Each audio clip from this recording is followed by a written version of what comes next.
Ashish comes with a wide experience from world-renowned brands like Expedia, Pizza Hut, McCann Erickson, a bunch of other companies. And he's been driving the charter for CRM regionally for HOOQ for the last year or so. We'd love to hear more in terms of what exactly does it take to build one of the most trusted brands in the region when it comes to OTT platforms. Without further ado, I'll just maybe jump right into the topic, which is how do you drive retention and what exactly does retention mean for a platform like HOOQ? So Ashish, how do you exactly define retention? Is there like one definition or one metric for you for retention? Thanks for the pretty generous introduction. So the question essentially is around retention, right? So I think that's the buzzword, and especially in our industry, it becomes so very critical, where you are competing with 100 other brands who are in the industry, and you're also competing with people who are not in the same space. TikToks of the world? TikToks of the world. So you just stole that from there. So TikToks of the world, and how do you get people to come back so much often that they are retained? And essentially, that becomes the challenge. So as I was telling you offline, my day job is to make sure that our engagement is up and running, and you have 99.9% uptime. 99% uptime. But I realized that my evening job and the night job, which was given to me by my CEO, is to also look at churn as a dedicated project, because it's something which cuts across different groups and silos within the company, right? It's not something which I can do in marketing, and I can expect people to. Okay, thank you. I can do in marketing, and I can expect people to retain, and my retention rates to go up. Since it is something which cuts across everyone from engineering, program, product to content, right? And to how and what's of communication. It was given to me as a project. Not that I have I can say I have succeeded, but it's a continuous journey. Right. And so essentially it's like a shared ownership between product, marketing, engineering. Everyone owns this retention piece essentially, right? So is there like one metric? Like how do you define, like what is that one metric that defines retention for you? So one metric would be how long people, I think the one issue which I find that people generally complicate when they look at retention, and there is a simpler way to look at how people are retaining. Just look at cohorts and to understand how much they are retained. And the simpler way is to look at cohort analysis, try to figure out how people and which of the cohorts are retaining with you and for how long. Essentially, that's the way to identify and figure out what is the lifetime value and who's engaging at what stage and churning at what stage, essentially. Got it. And I guess you also pioneered this concept of bite-sized subscriptions in the region, right? Like you guys do weekly subscriptions.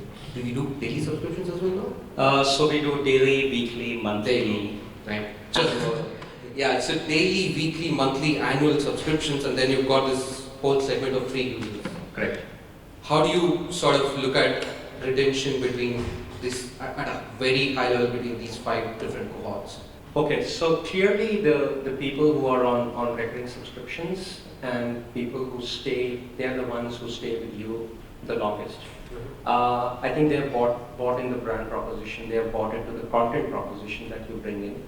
And that's the expected behavior, and that's what we want as well. We're not looking at people who are, so from HOOQ's perspective, the strategy essentially is that you have these premium subscribers. Obviously, we're not fighting with Netflix because Netflix is top 2% of your pyramid. Right. We are looking at the guys below it, the guys who can afford a recurring subscription. They are the ones who sit below that layer and, from our perspective, top of our layer. They are the ones who would do the recurring subscription. The rest of the guys, we want to bring them in through our free layer, which is the AWOD model. Yeah. So we're on a freemium model essentially. You have a AWOD layer, which is free. People come in, they engage with your AWOD layer, the free layer. Right. And they occasionally dip in and dip out of your paid player. So on our platform, if we have Avengers Endgame, they will take 1 day subscription, dip into a subscription, watch it for a day, max out the money spent, and then continue watching the linear channels on the free layer. And that's essentially the strategy. And our strategy is different even by countries. So our SC strategy is different than our India strategy. So probably that's a different layer altogether. Of course. We haven't been able to crack India, and we identified that the better way to crack India is to be a channel business than a subscription business. Because we don't have money to put legs and bone and flesh to the brand. We can't do that. We are not Netflix. Yeah. We are not Hindustan Labors of the world. So what we do is we power Airtel Extreme now it's called. I think it's rebranded. Airtel Thanks. No, the video app. So Airtel TV is rebranded as Airtel Extreme or something. So Airtel TV, we power Airtel TV with our content. So there is a HOOQ app within Airtel TV. There is a HOOQ app within MaxStream, which is Telkomsel's video app. We have a channel on Hotstar in India, and we are clear that we'll be a channel business in India, and there are a host of other partnerships which you will hear about. I can't mention it right now, but clearly what we are looking at is to be a channel where we get paid based on views, etc., based on whatever is the commercial terms. However, we are okay that customer is looking at Airtel TV and not really a HOOQ app and watching the content. Wow. So you essentially don't own the customer when you're working through a carrier. Right? We don't own the customer. There is no data which comes back at all. Then how do you sort of measure the retention cohorts? So it's what we get as a post facto or a de facto from these players. It is not real time. It is not something which we can look at and analyze and tweak quickly. However, we do look at it because we get the dumps later to look at the data, and that's where the challenge is. But then, if that's the strategy, we go with it. That's more of an operational challenge anyway. Yes. Right.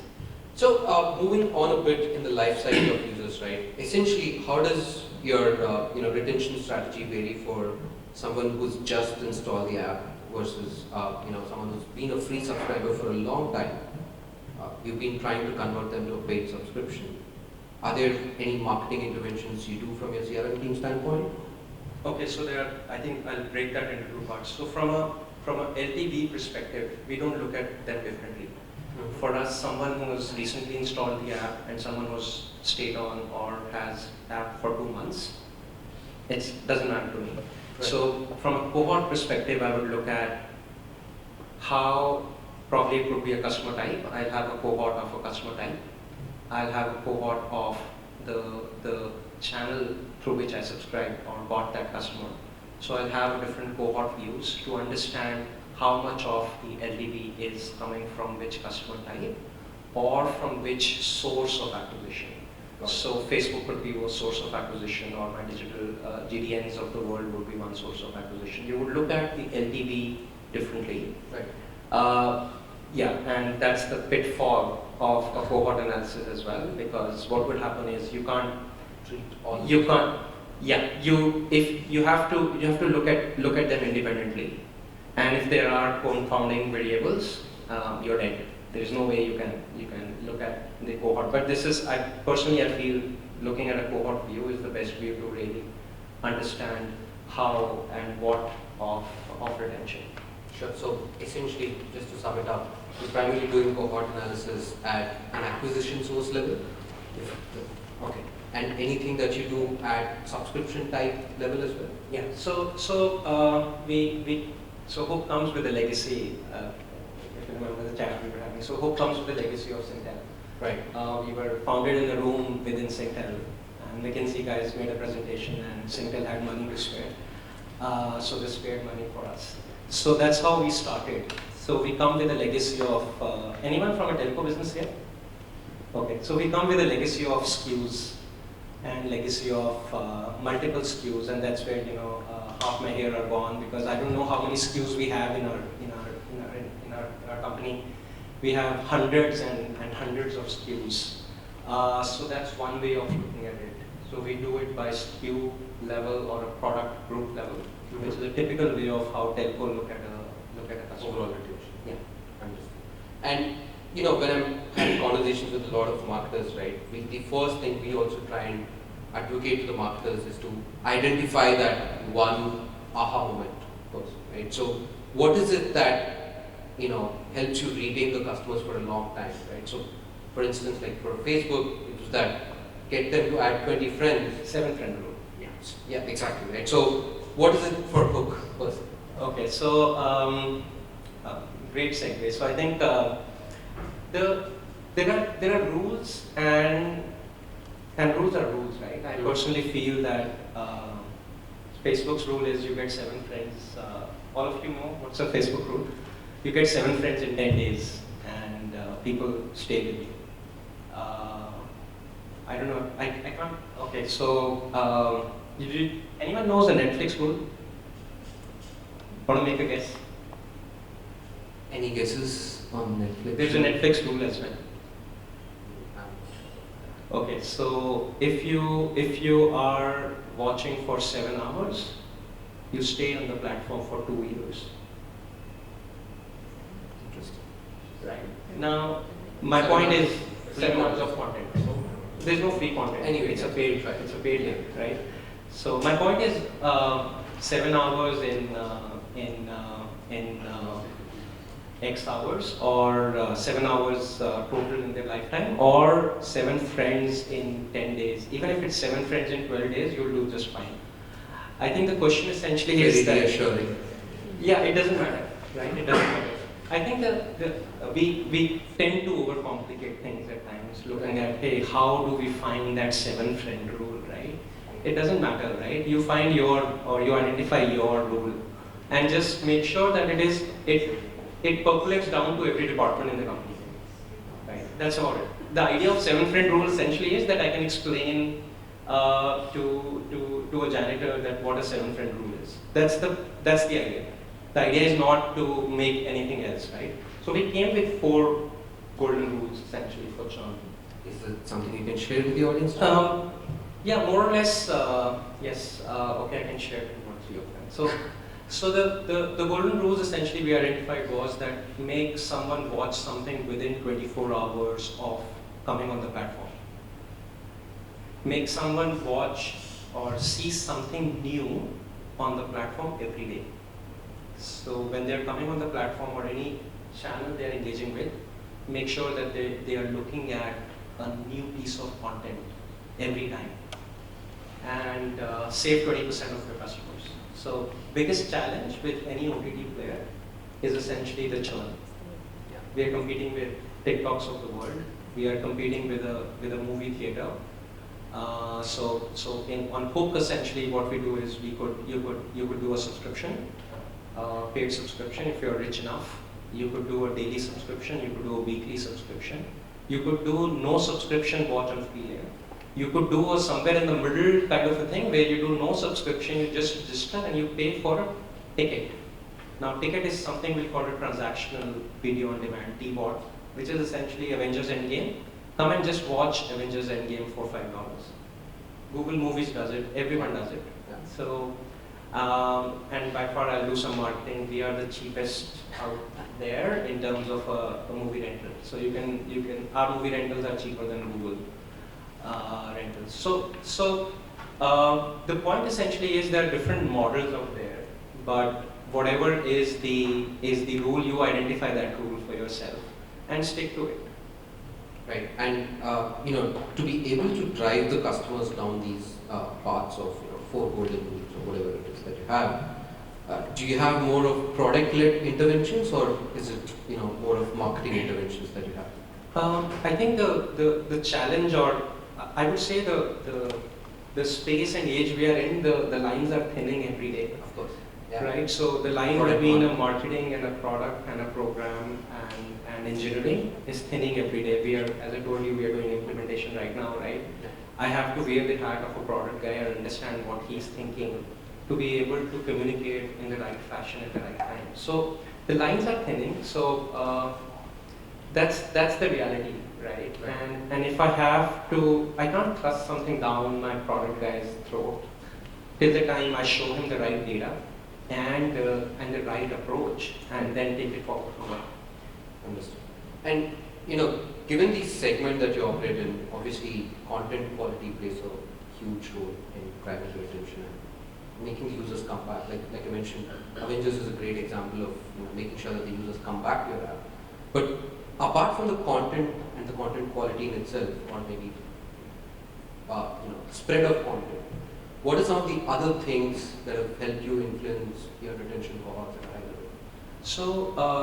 So the way we looked at churn and when we did the analysis, right? So as I said, I mean, starting from building a fancy data science model, we just started with basic descriptive analytics. Look at what is happening with your customer today. You have historical data, right? You have tons and tons of data. On our platform, we have 70 million customers who have registered at some time. Right? So I don't have to go anywhere to look at data, right? Data is sitting right there. And when we looked at the data, we looked at what is happening and beyond the content, what are the ways people are sticking, and what are the opportunities hence for you to make people stick to the platform. What we identified was people who watch on a big screen. When they supersize their experience, they stick more. I mean, I can ask any of you and all of you, I'm sure intuitively that sounds right? If you watch Netflix on your TV, rarely you would disconnect and you would cancel the subscription because your wife would kill you mostly, right? And therefore, that we identified as a big factor, and hence leads to the next action in terms of how do you make sure that people connect their TV to your account, to their accounts. The second was how many have downloaded something to watch offline on any of the devices. So that's a simple feature. Every other app has it, that you watch on Wi-Fi, and especially in the emerging markets that we operate in, data and the cost of data is a big issue other than India. Everything is free. So Indonesia, for example, when we do poll studies, the biggest thing that comes out of it is that the data that I'm spending watching something, and that's, by the way, another reason why people don't watch free linear channels, because as soon as they play, back of the mind they're thinking my 1 GB data is gone, right? And 1 GB is all they got with their prepaid number, right? So essentially, that was one thing which we identified, that when people download something to watch offline, they stick more. So then you have your actions very clear, right? From a marketing standpoint, if that is something which leads to higher retention and lower churn, how do you make sure that people download and watch offline? Plus, how soon they connect to a large screen, a big TV, through your app. So whether it could be a native app within your Samsung or an LG, or they cast, and that's the aha moment. These are the aha moments, and these are the micro moments that I need to capture as a marketer, right? On the Wi-Fi, can I identify the cast? How soon I can identify the Wi-Fi network, and how soon I can identify a cast to give them a notification at that moment to connect TV. Right. And that's what is the trigger and the micro movements that leads to high engagement. Awesome. Very interesting. Never thought of that angle actually. Just to sort of move a bit away from that, now that you've identified your aha moments, have you also identified what are those churn risks for your, say weekly or monthly subscribers? So qualify it for me. So when you say churn risk, what do you mean? Could be two ways to look at it, I guess, right? So people would not subscribe after a monthly subscription expires, and second is obviously people would just go ahead and uninstall the app altogether. Yeah. Or just never come back to your app. So the way we identify churn or people at risk, I I'll take a step back. I think the way we looked at churn and we broke it down into smaller parts, right? One way to look at was just go to the data science team and tell them to build a model, a fancy model, and then apply it. So as I said, the first step we did was to do a descriptive analytics, to look at what is happening, and hence we identified these three factors or two factors, that people who download, people who watch on big screen, they're the ones who churn less. What we did then was to look at, from a churn perspective, people who are moving out. We actually looked at the entire customer flow. We looked at from acquisition to this last day where people actually cancel their subscription. What is the flow? Where are the interventions where it is missing? Even if you go to Amazon Prime app, if you press cancel subscription, there are 2 steps after that before they cancel their subscription, right? And there is a way and there is a reason why they do that, right? Amazon being Amazon, they test every word which is mentioned on every screen on the app. They could have cancelled you on that very moment when you press cancel Amazon Prime subscription. They don't do that, right? Because they know you'll change, you'll think about it. And every page has a button which says, never mind, go back, right? There's a reason to that, because they know that building these interventions in the middle stops you from cancelling in one click. Yes, there's no one click. Exactly. Nobody does one click cancellation, right? You could do that, right? There's one click purchase, one click subscription, there should be one click cancellation, right? Amazon doesn't do it. Why? Right? I wish someone from Amazon was here. There are. Okay. Please identify yourself. So we looked at that, right? So I think that those are low-hanging fruits. Everybody can do that, right? Just go to your whatever app and whatever business you are in, look at the customer flow, build the interventions, right? Pick up qualitative data, like ask them a quick 2-minute survey to ask why they're canceling. Last but not the least, when all of this was done, then we said for churn, now let's build a propensity model.